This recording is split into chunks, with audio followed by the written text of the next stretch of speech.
बिस्मिल्लाहिर्रहमानिर्रहीम। अस्सलाम वालेकुम class, how you all? I hope you all are fine. Class, आज की हमारी 4 जनवरी 2021 की जो उर्दू की वीडियो है, इसमें हमारा उन्वान है सेब और पापड़। इस सबक में हम सेब और पापड़ के बारे में एक मुकालमा है जो कि सेब और पापड़ के दौरान हो रहा है, उसके बाद उसमें पढ़ेंगे कि हमें सेब के खाने के क्या फ़वाइद हैं और पापड़ खाने से हमारी सेहत पर कौन कौन से नुकसान होते हैं। ठीक है, तो सबसे पहले हम आज इस सबक की पढ़ाई करेंगे, तो चलते हैं अपने सबक की जानिब। हमारा उन्वान है सेब और पापड़। इतना शोर किसने मचाया हुआ है, लगता है किसी की लड़ाई हो रही है। ये तो आपस में कोई बात कर रहा है, कौन है ये, आइए पढ़िए और जानिए। ये हमारे पास एक लेसन के स्टार्टिंग में बताया गया है कि कुछ शोर की आवाज़ हो रही है जिसे महसूस किया जा रहा है और ऐसे लग रहा था जैसे किसी की लड़ाई हो रही है या बातें हो रही हैं। अब वो बातें हैं या लड़ाई है, वो एक सबक में उसे लिखा गया है जो अब हम पढ़ेंगे और देखेंगे कि वो कौन लोग हैं या वो कौन सी चीज़ें हैं जो आपस में बातें कर रही हैं। ठीक है। पापड़। भाई सेब मियाँ, आज आजकल तो हमारा दौर है, बच्चे हमें शौक से खाते हैं मज़े ले लेकर, आहा आहा ऐसे। इसके बाद है सेब रहने दो, अपने मुंह मियाँ मिट्ठू मत बनो, तुम्हारे खाने का क्या फ़ायदा। पापड़। फ़ायदा नुकसान तो तुम जानो, हमें तो ये पता है कि बच्चे मज़े मज़े का जायका चाहते हैं, चटपटा, मिसालेदार और करारा करारा, और ये सब हम बच्चों को देते हैं। इसके बाद देखें, ये अब एक सेब और पापड़ की आपस में गुफ्तगू हो रही है। सेब जो पापड़ है वो पहले सेब से कह रहा है कि आजकल तो हमारा दौर है, हमें बच्चे शौक से खाते हैं, मज़े ले लेकर खाते हैं, हम मज़ेदार होते हैं, मिसालेदार, करारे और इस तरह से होते हैं, तो बच्चे हमें बहुत पसंद करते हैं। तो सेब सेब अब पापड़ से कह रहा है कि तुम्हारा क्या फ़ायदा, तुम्हारे अपने मुँह मियाँ मिट्ठू मत बनो, बच्चे तुम्हें पसंद करते हैं, ये तुम सब बातें कर रहे हो, तुम्हारा तो कोई फ़ायदा नहीं है।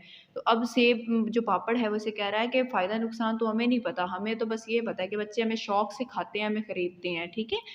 अब उसके बाद है सेब, थोड़ी देर का मज़ा फिर बीमारी, नज़ला, ज़ुकाम, गले की सोजन और खांसी, खू खू खू। अब सेब जो है वो पापड़ से कह रहा है कि तुम्हारी वजह से बच्चे बीमार हो जाते हैं, उन्हें नज़ला हो जाता है, खांसी हो जाती है और उनके गले की सोजन हो जाती है। उसके बाद है पापड़। भाई देखो, मेरी बहुत सी किस्में हैं, बच्चों को लज्जत भी मिलती है और पेट भी भर जाता है, तुम्हारी तो बस एक ही किस्म है और एक ही जायका। अब पापड़ जो है वो सेब से कह रहा है कि तुम्हारी तो कोई किस्म और जायका ही नहीं होता, मेरी तो बहुत सारी किस्में होती हैं, बहुत सारे जायके होते हैं, इसलिए मुझे बच्चे पसंद करते हैं। उसके बाद है सेब। जी नहीं, तुम्हारी मालूमात कम है, मेरी भी कई इकसाम और रंग हैं, गुल्लू, सुनहरा और कश्मीरी। ये सेब के नाम हैं। कुल्लू, सुनहरा और कश्मीरी, ये सेब होते हैं। ठीक है। जर्द, हल्का सब्ज, गुलाबी, सुर्ख मेरे रंग हैं और जायके और फ़ायदे में तुम्हारा और मेरा कोई जोड़ नहीं। अब सेब जो है वो पापड़ से कह रहा है कि मेरा जायका अच्छा होता है, मेरा रंग अच्छा होता है, तुम्हारा और मेरा क्या कोई मुकाबला नहीं, कोई जोड़ नहीं। तुमने सुना नहीं, एक सेब खाने से इंसान तंदुरुस्त रहता है, बीमार नहीं होता, इसलिए डॉक्टर के पास जाना नहीं पड़ता। अब उसके बाद है पापड़। भाई तुम ऐसा क्या जादू करते हो। सेब। जादू नहीं, ये हकीकत है, मुझे कुदरत खुद तैयार करती है, मेरे ज़रिए इंसान को ताकत में होती है और इस ताकत की वजह से इंसान बीमारियों से लड़ सकता है। अब जो पापड़ है वो सेब से कह रहा है कि तुम्हारे पास कौन-सा ऐसा जादू है कि लोग तुम्हें पसंद करते हैं या तुम लोगों को तंदुरुस्त रखते हो? तो अब सेब कह रहा है कि मुझे क्योंकि कुदरत तैयार करती है, कुदरत तैयार करती है से मुराद यानी कि सेब दरख्तों पर लगते हैं, खुद से पहले उनके वो दरख्त पे फूल उगते हैं, फिर फूल से छोटा-सा फल बनता है, फिर वो फल बड़ा होके एक सेब की शक्ल में बन जाता है जो हम खाते हैं, ठीक है? सेब को कुदरत तैयार करती है और पापड़ जो हैं वो तो मुख्तलिफ़ चीज़ों से उनको मिला के बनाए जाते हैं, तो इसलिए वो नुकसानदेह होते हैं।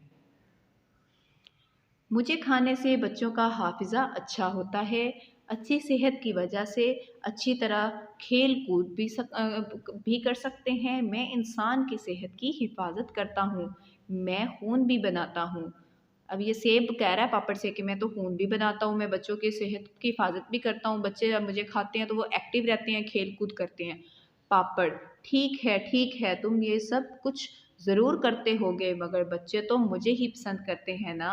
सेब जी नहीं, अक्लमंद बच्चे ऐसा नहीं करते, वो मुझे ही शौक से खाते हैं और मेरे दूसरे साथी फलों को भी, इसलिए कि अल्लाह ताला ने हर फल में बहुत सारी खूबियाँ रखी हैं। अब सेब जो है वो पापड़ से कह रहा है कि बच्चे जो हैं मुझे भी पसंद करते हैं, मेरे साथ के जो दूसरे फल हैं उन्हें भी खाते हैं, क्योंकि अल्लाह ताला ने हमारे अंदर बहुत सी खूबियाँ रखी हैं, खूबसूरत बनाया फलों को, जायकेदार, मीठा, तुर्श, हर तरह के फल होते हैं जो हम खाते हैं तो हमें वो अच्छे लगते हैं, हमारी ज़ुबान को उनका जायका अच्छा लगता है और वो हमें सेहतमंद और ताकतवर भी बनाते हैं, ठीक है? पापड़ आहिस्ता बोलो कहीं कोई बच्चा सुन ना ले और मुझे खाना ना छोड़ दे, बल्कि मैं चलता हूँ। सेब अल्लाह ताला सारे बच्चों को तुम जैसे सेहत के दुश्मन से महफूज रखे। पापड़ भागो अरे भैया भागो। अब यहाँ पे जब सेब उसको अपनी बहुत सारी खूबियों बताता है, खूबसूरती के बारे में बताता है, अपने फ़ायदे बताता है, तो अब जो पापड़ है वो भागने की कोशिश कर रहा है कि कहीं ऐसा ना हो कि लोग बच्चे मुझे खाना छोड़ दे। तो लेकिन सेब कह रहा है कि जो अक्लमंद बच्चे होते हैं वो पापड़ नहीं खाते। इसमें आपके लिए भी एक सजेशन है कि देखिए पापड़ खाने से गला ख़राब हो जाता है, नज़ला खांसी हो जाती है, तो पापड़ नहीं खाने चाहिए, वो सेहत के लिए अच्छे नहीं होते। जबकि फल जो होते हैं वो हमारी सेहत के लिए बहुत अच्छे होते हैं, इससे हमें फल खाने चाहिए ताकि हम सेहतमंद रह सकें, ठीक है? और इसके बाद हमारी जो इस सबक की डायरी है वो है सफ़ा 74-75। 74 कहते हैं 74 को और 75 कहते हैं 75 को, कि पढ़ाई करें प्लस 78 पर अल्फाज मानी कापी पर लिखें। इसके बाद आपके पास जो पेज नंबर 78 पर अल्फाज मानी है वो अपनी नोटबुक पे लिखने, ये आपका होमवर्क है। इसके साथ हमारी वीडियो कंप्लीट हो रही है। अपना बहुत सा ख्याल रखिएगा। अल्लाह हाफिज़।